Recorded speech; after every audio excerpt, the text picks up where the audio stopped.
আসসালামু আলাইকুম ওয়ারহমতুল্লাহ। আজ আমরা সেই মহান নবীর জীবন আলোচনা করব যার সাথে আল্লাহ সরাসরি কথা বলেছেন। তিনি হলেন হজরত মুসা ইবনে ইমরান আলাইহিসসালাম। মুসা আলাইহিসসালাম এমন এক সময় জন্মগ্রহণ করেছিলেন যখন তৎকালীন শাসক ফিরাউন এতটাই অহংকারী ছিল যে সে নিজেকে ক্ষুধা দাবি করত এবং বনি ইসরায়েলদের ওপর চরম অত্যাচার চালাত। যৌবনে একটি ভুলবশত হত্যার পর মুসা আলাইহিসসালাম মাদিয়ানে আশ্রয় নেন। বহু বছর পর স্বদেশে ফেরার পথে তিনি তুর পাহাড়ের পাদদেশে এক অলৌকিক আগুন দেখতে পান। সেখানেই আল্লাহ তাকে নবুয়ত দান করেন এবং সরাসরি কথা বলেন। আল্লাহ তাকে তার হাত ইয়াদুল বাইজা এবং লাঠিকে মুজিজা হিসেবে দান করেন। মুসা আলাহিসাল্লামের কথার জড়তা থাকায় তিনি আল্লাহের কাছে প্রার্থনা করেন তার ভাই হারুন আলাহিসাল্লামকে সঙ্গী ও সাহায্যকারী হিসেবে নবুয়ত দানের। মুসা আলাহিসাল্লাম ও হারুন আলাহিসাল্লাম যখন ফিরাউনের কাছে আল্লাহর একত্ববাদের আহ্বান পেশ করলেন এবং বনি ইসরায়েলকে মুক্ত করার দাবি জানালেন, ফিরাউন তখন উদ্ধতভাবে তা প্রত্যাখ্যান করল। সে মুসা আলাহিসাল্লামকে চ্যালেঞ্জ ছুড়ে দিয়ে বলল, যদি তুমি সত্যিই আল্লাহর নবী হও তবে কোনো নিদর্শন দেখাও। এরপর ফিরাউন তার রাজ্যের শ্রেষ্ঠ জাদুকরদের ডেকে আনার নির্দেশ দিল। বিশাল এক জনসমাগমের সামনে জাদুকররা তাদের জাদু প্রদর্শন শুরু করল। তারা শত শত দড়ি ও লাঠি নিক্ষেপ করল, যা দর্শকদের চোখে জীবন্ত সাপের মতো নড়াচড়া করতে লাগল। মুসা আলাহিসাল্লাম কিছুটা ভীত হলেও আল্লাহ তাকে শান্ত করলেন এবং নির্দেশ দিলেন, তোমার হাতে থাকা লাঠিটি নিক্ষেপ করো। মুসা আলাহিসাল্লাম লাঠিটি নিক্ষেপ করা মাত্রই তা এক বিশাল জীবন্ত অজগরের মতো সাপে পরিণত হল। সেই সত্যিকারের অজগরটি মুহূর্তের মধ্যেই জাদুকরদের তৈরি করা সব ভুয়া জাদু গিলা ফেলল। এ দৃশ্য দেখে জাদুকররা বুঝতে পারল এটা কোনো মানুষের জাদু নয়, বরং এটি সরাসরি আল্লাহর অলৌকিক নিদর্শন। তারা নিজেদের ভুল স্বীকার করে তাৎক্ষণিকভাবে সিজদায় লুটিয়ে পড়ল এবং ঘোষণা করল, আমরা মুসা ও হারুনের রবের প্রতি ঈমান আনলাম। জাদুকরদের ঈমান আনার ঘটনায় ফিরাউন আরও বেশি দাম্ভিক হয়ে উঠল। সে মুসা আলাহিসাল্লামকে কোনোভাবেই মেনে নিল না। তখন আল্লাহ ফিরাউন ও তার জাতির ওপর ধারাবাহিকভাবে 9টি বড় নিদর্শন বা আয়াত পাঠাতে শুরু করলেন।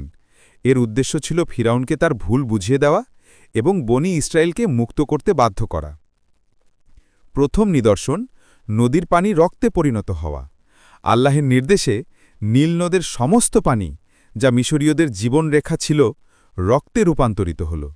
মিশরীয়রা পান করার মতো কিছুই পেল না, অথচ বনি ইসরায়েলের পাত্রে পানি ঠিকই স্বচ্ছ অবস্থায় রইল। কিন্তু ফিরাউন একগুয়ে অবস্থানেই রইল। এরপর ধারাবাহিকভাবে নেমে এলো আরও 6টি নিদর্শন। ব্যাঙের মহামারী, যা তাদের জীবন অতিষ্ঠ করে তুলল। উকুন ও পঙ্গপালের আক্রমণ, যা তাদের শস্য ও সম্পদ নষ্ট করে দিল। খাদ্যের অভাব, ঘন অন্ধকার, যেখানে দিনের আলোতেও কেউ কিছু দেখতে পেত না, এবং চামড়ার উপর প্লেগ রোগের বিস্তার। প্রতিটি নিদর্শন নেমে আসার পর ফিরাউন মুসা আলাহিসাল্লামকে অনুরোধ করত যেন আল্লাহের কাছে দোয়া করেন, কিন্তু নিদর্শন সরে গেলে সে আবারই তার অঙ্গীকার ভঙ্গ করত। শেষ ও চূড়ান্ত নিদর্শন ছিল প্রথমজাত সন্তানদের মৃত্যু। আল্লাহর নির্দেশে মিশরের প্রতিটি ঘরে প্রথমজাত সন্তান, মানুষ হোক বা প্রাণী, মারা গেল। এই কঠিন আঘাতে ফেরাউনের অহংকার চূর্ণ হয়ে গেল। ভয়ে সে মুসা আলাইহিসসালামকে বনি ইসরায়েলদের নিয়ে মিশর ত্যাগ করার অনুমতি দিল। সুযোগ পেয়ে মুসা আলাইহিসসালাম হাজার হাজার বনি ইসরায়েলকে নিয়ে মিশর থেকে যাত্রা শুরু করলেন। কিন্তু পথে ফিরাউন তার কথা রাখল না। সে তার বিপুল সংখ্যক সৈন্যবাহিনী নিয়ে তাদের ধাওয়া করল। বনি ইসরায়েল যখন লোহিত সাগরের তীরে পৌঁছাল, তখন সামনে উত্তাল সমুদ্র আর পেছনে ফিরাউনের উন্মত্ত বাহিনী। ভয়ে বনি ইসরায়েলরা চিৎকার করে উঠল, আমরা তো ধরা পড়ে গেলাম। সেই চরম মুহূর্তেও মুসা আলাইহিসসালাম অবিচল রইলেন।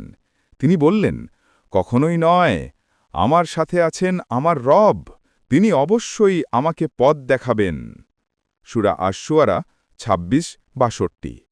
অতঃপর আল্লাহ মুসা আলাইহিসসালামকে নির্দেশ দিলেন, তোমার লাঠি দ্বারা সমুদ্রকে আঘাত করো। মুসা আলাইহিসসালাম লাঠি দ্বারা সমুদ্রে আঘাত করা মাত্রই সমুদ্র দুভাগ হয়ে গেল এবং মাঝখানে সৃষ্টি হল একটি সম্পূর্ণ শুকনো পথ। সমুদ্রের পানি পাহাড়ের মতো দুপাশে থমকে দাঁড়িয়ে রইল।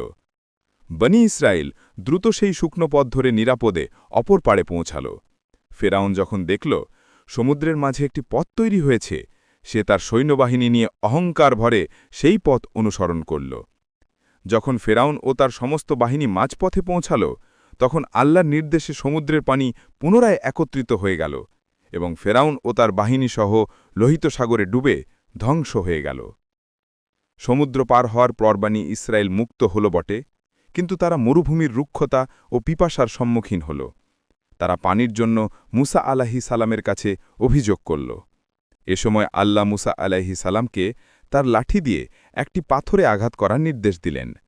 মুসা আলাইহিস সালাম আঘাত করা মাত্রই সেই পাথর থেকে 12টি ঝর্ণা প্রবাহিত হয়ে বেরিয়ে এলো। প্রত্যেক গোত্রের জন্য একটি করে ঝর্ণা নির্দিষ্ট হয়ে গেল। সূরা আল বাকারা 2:60। খাদ্য সংকটে তাদের জন্য আকাশ থেকে মান্না মানে মিষ্টি আঠালো খাদ্য আর সালওয়া মানে এক প্রকার পাখি বা কোয়েল পাখির মাংস পাঠাতে শুরু করলেন।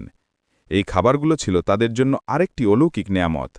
এত বড় নেয়ামত পাওয়ার পরও বনী ইসরায়েলের অনেকেই ধৈর্যের অভাব প্রদর্শন করেছিল।